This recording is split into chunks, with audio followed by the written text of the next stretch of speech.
Imagine this. You wake up, your fridge is restocked, and the perfect gifts for your partner's birthday have arrived without lifting a finger. Your AI agent did it all while you were sleeping. Sounds like a scene from a futuristic sci-fi movie, but in 2026, this could become reality. Agentic commerce made explosive progress in 2025, but is it ready to go mainstream this year? Believe it or not, agentic commerce could be the biggest investment opportunity in retail, comparable to the emergence of e-commerce in the late 1990s. Agentic commerce is when autonomous AI agents act on your behalf to discover products, compare options, negotiate, and complete purchases with minimal human input. It's very different from traditional e-commerce where we spend hours clicking, browsing, comparing ourselves, and then paying. With agentic commerce, it can be as simple as one message in ChatGPT like, "Buy me red running shoes under $150," and with just one click. Agentic commerce isn't an on or off switch, it's a continuum of adoption. There are 4 levels. The first, most basic level is research and discovery.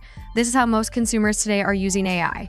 The AI helps you find and learn about products, but you still make the final decisions.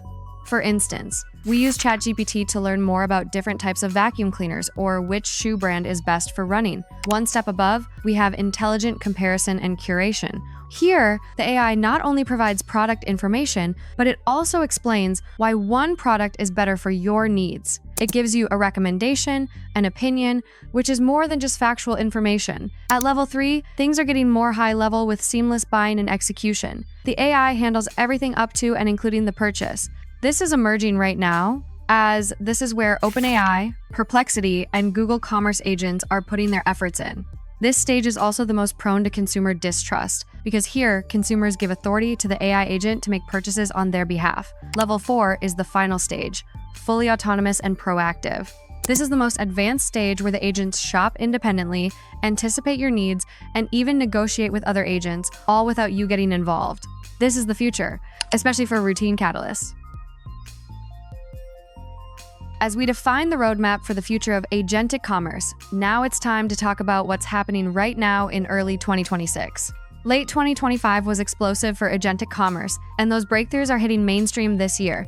Visa just announced hundreds of real-world AI-initiated transactions in pilots, and they're predicting millions of consumers will use agents for purchases by the end of 2026. To make this work, the industry is building a new digital foundation. Think of it like the early days of the internet. For AI agents to shop, they need a common language to talk to stores and banks. These languages are called protocols. Right now, a protocol war is brewing. On one side, you have the open ecosystem led by OpenAI and Anthropic. OpenAI, in partnership with Stripe, launched the Agentic Commerce Protocol. This allows ChatGPT to handshake with merchants like Shopify, Etsy, and Walmart to handle your checkout instantly without you ever leaving the chat. On the other side stands Amazon, the walled garden. Amazon is playing defense. Instead of joining these open protocols, they are suing players like Perplexity for accessing their data and blocking external AI agents from their site. Amazon wants to ensure that if an AI shops for you, it's their AI, Rufus, using their data on their platform. This creates a massive fork in the road for 2026. Will we shop through a universal AI assistant that can go anywhere, or will we be locked into a few giant, fragmented shopping fortresses? See, many things are happening, and even McKinsey is very confident, projecting $1 trillion of agentic commerce revenue in 2030. But let's keep it real. Despite the hype, full autonomous shopping isn't mainstream yet in early 2026. In fact, this projected $1 trillion of revenue is quite small in the context of the current global retail spending of over $30 trillion. So, what are the obstacles in front of AI commerce agents? Trust is the hey-shown barrier. There's a massive difference between asking ChatGPT for a recipe and letting it use your credit card. Consumers are terrified of hallucinations where an agent might buy the wrong size, the wrong product, or fall for a scam. Until the infrastructure for guaranteed transactions is 100% solid, most people will keep their fingers on the buy button. Another reality that we need to face is the fact that consumer habits are rather conservative. Even if the AI commerce agents become so accurate and powerful, consumers may still stick to their old shopping habits. Retail habits change at a snail's pace. Look at e-commerce. It's been around for 30 years, yet it still only accounts for about 20% of total global retail. Most of us still like the mall, the touch of the fabric, and the instant gratification of carrying a bag out of a store. AI agents won't kill the physical store overnight. They'll have to earn their way into our routines. As you can see from the table, the e-commerce adoption was more gradual rather than exponential, and we expect the same for AI shopping agents. In addition to what we said, the potential for agentic commerce will vary depending on the product itself. Routine purchases that don't involve much emotional connection, such as groceries and daily necessities, are easier to optimize by AI commerce. On the other side of the spectrum, we have luxury goods. We don't buy watches every day, right? Such goods are more personal, involving emotional attachment, because going to the Rolex store is not just about the watch, but the experience and the status it brings. Here, we don't expect OpenAI to help us buy these things. As you can see, in agentic commerce, there are a lot of uncertainties and a lot of ifs. People may think it's hard to find investment opportunities that don't hold significant risk, at least at this stage of development. We would like to bet on companies that will win regardless of who will dominate the AI commerce market, whether it be OpenAI, Perplexity, or Google. And I believe such companies are the payment facilitators like the good old Visa and MasterCard. First, both Visa and MasterCard are a duopoly, controlling the global payment infrastructure. They have a data moat that is impossible to replicate, with access to billions of transactions across every merchant category, from Amazon to your local supermarket. Second, they are the only players capable of solving the agentic trust problem. In late 2025, Visa launched its Intelligent Commerce Suite, introducing Trusted Agent Protocols. These aren't just card numbers, they are programmable credentials that use cryptographic signatures to verify an AI agent's identity. This allows you to set smart rules, like restricting your AI to only spend $50 on groceries at specific stores, effectively giving your agent a secure, limited-use wallet. Not to be outdone, MasterCard launched Agent Pay across its network in early 2026.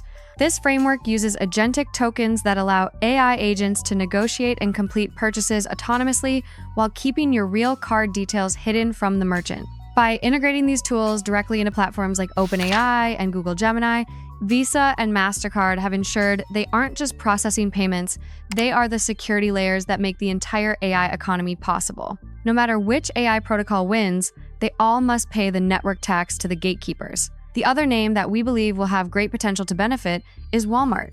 Some people would be like, you chose that old school company over Amazon? But hear me out. As we mentioned a minute ago, groceries are where we can see a massive AI agentic opportunity. And Walmart is the king of groceries with over 37% share in the online grocery market. Also, Walmart is not the traditional supermarket chain anymore. It is an emerging e-commerce powerhouse with over 20% of its revenue coming from online and with annual capital expenditures reaching $25 billion, a huge chunk of which is going towards AI initiatives. Walmart differs from Amazon primarily due to its more open approach, as the supermarket giant powers external players' agents like OpenAI and also develops its own internal agent, Sparky, powered by Walmart's own language model called Wallaby. Beyond the software, Walmart's true edge lies in its predictive infrastructure. By 2026, the company is rolling out nearly 90 million ambient IoT sensors across its 4,600 locations to feed real-time data into a digital twin of its entire network. This creates a self-healing inventory system. If the digital twin detects a local demand spike or refrigeration failure, it doesn't wait for a human. It autonomously reroutes shipments and generates work orders up to 2 weeks in advance. For investors, this is the efficiency moat. While other retailers are using AI to answer customer questions, Walmart is using it to eliminate the errors, waste, and empty miles that eat into retail margins. This transition from reactive to autonomous logistics is what turns a low-margin grocer into a high-margin tech utility.